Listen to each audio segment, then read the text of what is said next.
কেমন আছেন? ভালো, জ্বরও নাই আর হাতে কাটাও সেরে গেছে। আপনি কই যান? এই রোগী দেখতে গেছিলাম। আমি আপনার বাড়িতে যেতেই চেয়েছিলাম বিকেলবেলা, কিন্তু আপনার সাথে এখানেই দেখা হয়ে গেল। আমাগো বাড়িতে যাইবেন কেন? বিশেষ কোনো দরকার? সত্যি বলবো, মিছা কথা শোনার ইচ্ছা আমার নেই। কানিজ আপনাকে একটা কথা বলতে চাই, আসলে আপনি কিভাবে নেবেন ঠিক বুঝতে পারছি না। আমি আমি ডাক্তার জুবাইর, আপনি তো বিরাট ডাক্তার, আজকাল পথে ঘাটেও রোগী দেওয়া শুরু করছেন। আমি যাই, দেরি হলে আব্বাই বলবো। হ্যাঁ যাও যাও, রাস্তাঘাটে নির্ভয়ে চলবা, কোনো সমস্যা হলে আমি আছি, যাও। ডাক্তার জুবাইর, আপনি কি সত্যি এমবিবিএস ডাক্তার নাকি পল্লী চিকিৎসক? আপনার সন্দেহ থাকলে আমার ফার্মেসিতে আসবেন। আমার ফার্মেসিতে চিকিৎসা সনদ ঝোলানো আছে। আমি গ্রামে এসেছি, যেসব মানুষ টাকার অভাবে চিকিৎসা পায় না, বিনে পয়সায় সেসব মানুষের চিকিৎসা করতে। ডাক্তার সাহেব, আপনি তো মহান, কিন্তু আপনার নজর তো খারাপ কেন? মাইয়া মানুষ দেখলে মাথায় হুঁশ থাকে না, কাছে পাইতে ইচ্ছা করে। Mind your language mister assistant. দেখেন ডাক্তার সাহেব, আপনি যদি নারী সঙ্গ এতই মিস করেন, বৈধ উপায়ে নারী সঙ্গ লাভ করেন, প্রয়োজনে আমি আপনার বিয়ে করাই দেবো। আপনি দেখেন এই গ্রামের যত মাইয়া আছে আপনি পছন্দ করেন, লাগলে আমি আপনার বিয়ে করাই দেবো, কিন্তু কানিজ রে ছাড়া। আমি এখন যাবো, প্লিজ। যাইবেন যান, কিন্তু সাবধান, অবৈধ কোনো কিছু কিন্তু ভালো না।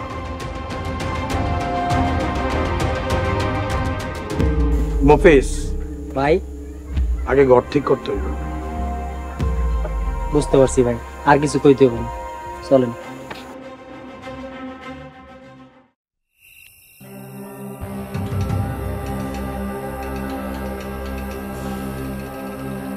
ডাক্তার সাহেব, ডাক্তার সাহেব, ডাক্তার সাহেব। কে? আমি কানিস, দরজাটা একটু খুলেন না। কানিজ, আপনি এত রাতে? আমি খুব বিপদে পড়ে আসছি, একটু দরজাটা খুলেন।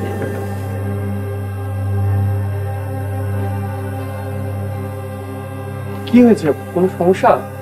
আমার শরীরটা হঠাৎ করে অনেক খারাপ হয়ে গেছে, আপনি একটু কষ্ট করে আমাকে বাড়িতে চলেন না। আপনি একা এত রাতে এভাবে না আসলেও পারতেন, আমাকে তো ফোন করতে পারতেন। আপনার তো একা আসা সেফ না। আমার কাছে তো আপনার মোবাইল নাম্বার নাই, আর আব্বার মোবাইল থেকে নাম্বার খুঁজে সময় নষ্ট করি নাই। আপনি একটু চলেন না প্লিজ, আব্বা যেন কেমন করতেছে। আচ্ছা, আপনি 2 মিনিট দাঁড়ান, আমি আসতে।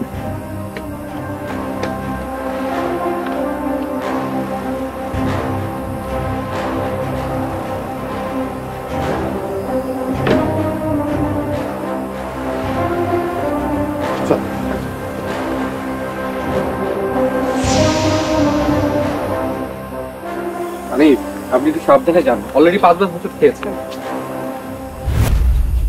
কি ব্যাপার কানিজ, আপনি দাঁড়ালেন কেন? এত রাতে এই নির্জন আপনি আমার ডাকছেন কেন? আমি আপনাকে কখন ডাকলাম? আপনি তো আমাকে বাসা থেকে ডেকে নিয়ে আসলেন। কি ব্যাপার, আপনি আমার হাত ধরছেন কেন? হাত ছাড়েন। আরে আপনি তো আমার হাত ধরে আছেন, আপনি ছেড়ে দেন। কানিজ, কি হয়েছে কানিজ? উনি আমাকে। বুঝছি, আর বলতে হবে না। ডাক্তার, আপনি আমগো গ্রামে মায়ের গায়ে হাত দিচ্ছেন, এই হাত আজকে ভাঙ্গে ফেলাবো। বিশ্বাস করেন, আমি ওনার গায়ে হাত দিইনি।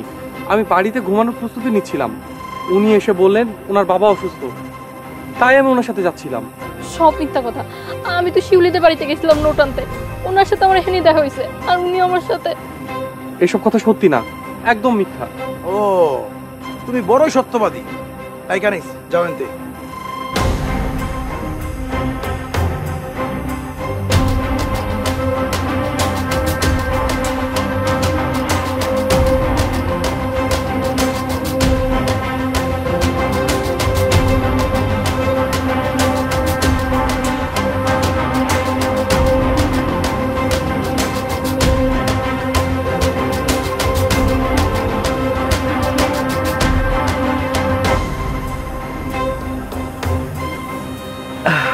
কি ডাক্তার, গরম কমছে?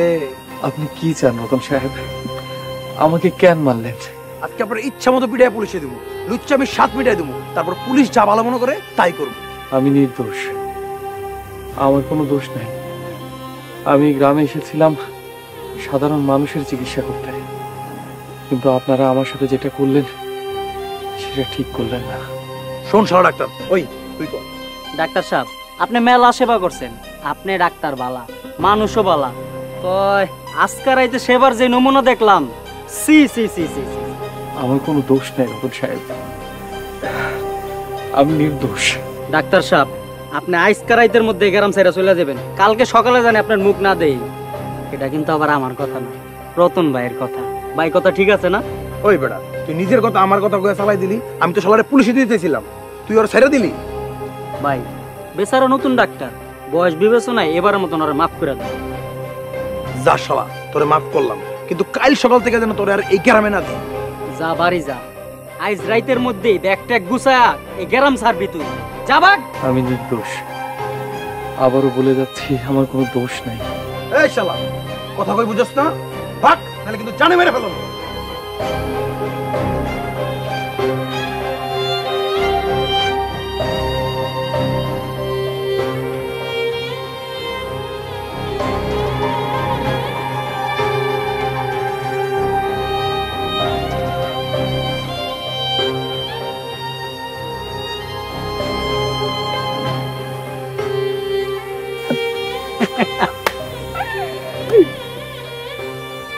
খেলা কিন্তু কঠিন হয়েছে ভাই। খেলা নিয়ে হয়েছে করুন।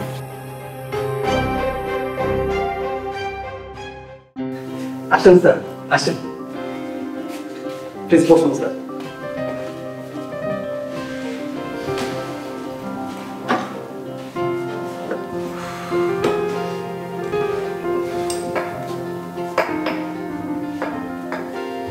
স্যার, আপনার জন্য তেমন কিছু তো করতে পারিনি, ছোট্ট একটু শুভেচ্ছা ব্যবস্থা করেছি। Thank you, welcome sir. Sir, পথে আসতে কোনো সমস্যা হয়নি তো? না না, আই এম ফাইন। অবশ্য স্যার, আগে জানিয়ে আসলে আমরা গাড়ি পাঠানোর ব্যবস্থা করতাম। It's okay, no problem. আচ্ছা, আপনার পরিচয়টা যদি বলতেন। স্যার, আমি মোহাম্মদ ফারুক, এই হাসপাতালের মেডিকেল টেকনোলজিস্ট। স্যার, আপনি আমারে আপনি করে শর্মিন্দা করবেন না। আপনি কত বড় একজন ডাক্তার, আপনার মতো এত বড় বিখ্যাত একজন ডাক্তার আমাদের এই অজপাড়া গায়ে আসবো, এটা আমরা কল্পনাও করিনি স্যার। মিস্টার ফারুক, আমি গ্রামে ডাক্তারি করতে পছন্দ করি।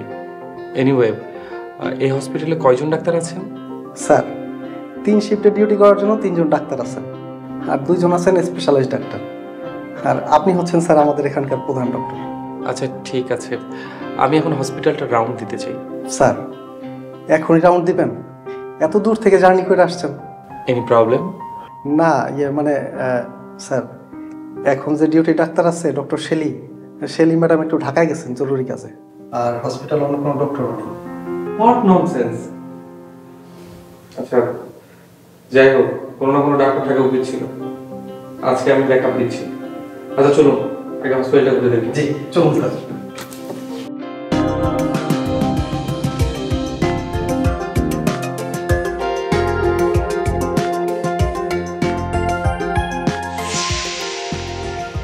আসেন স্যার, আপাতত আপনি এখানেই থাকবেন। আপনার বাসা রেডি হতে 1 মাস সময় লাগবে, একটু মেরামতের কাজ চলতেছে। নাইস, আমার পছন্দ হয়েছে। স্যার, পাশেই আমার বাড়ি, আপনি 3 বেলা আমার বাড়ি রান্না করা খাবার খাবেন।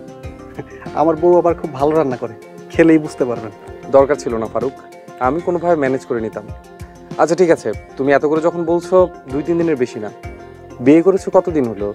স্যার, এই তো 2 বছর, এখনো বাচ্চা কাচ্চা হয় নাই। নিজ গ্রামে বিয়ে করেছো? জি না স্যার, পাশের গ্রামে, গ্রামের নাম শফিপুর।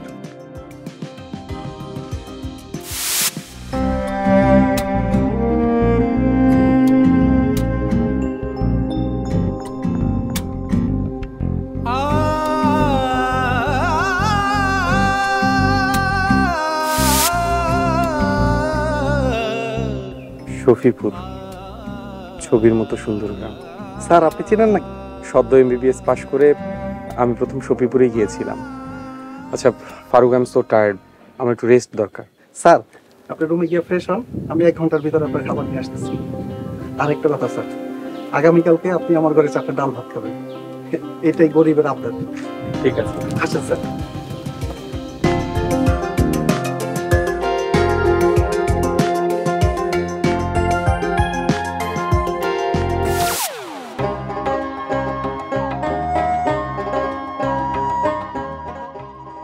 আসসালামু আলাইকুম স্যার। ওয়ালাইকুম আসসালাম। স্যার দেখি সকাল সকাল রেডি হয়ে গেছেন। রাতে ঘুম কেমন হয়েছে স্যার? Not bad. আসলে নতুন জায়গা মানিয়ে নিতে একটু সময় লাগবে।